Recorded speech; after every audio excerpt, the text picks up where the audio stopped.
একবার এক ছোট ছেলে স্যার কাছে গেল, আর স্যার কাছে গিয়ে নানা রঙের বাতি, জাদুঘরের খেলা আর জোকারের হাসির মধ্যে তার চোখ পড়লো বিশাল এক হাতির দিকে। সে অবাক হয়ে হাতিটির দিকে লক্ষ্য করলো।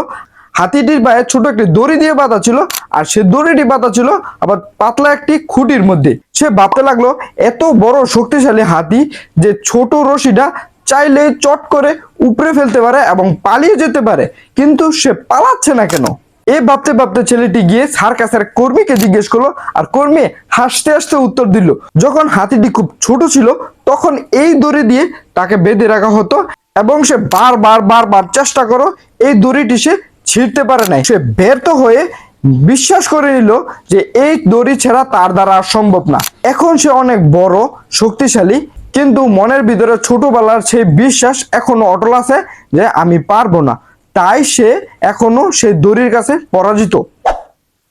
আমাদের জীবনও এরকম অনেক কাজ আছে যেগুলো আমরা পূর্বে ব্যর্থ হয়ে আমরা ধরে নিয়েছি এই কাজ হয়তোবা আমাকে দ্বারা সম্ভব না, অথচ এখন আমরা অনেক বেশি দক্ষ, শক্তিশালী এবং বুদ্ধিমান।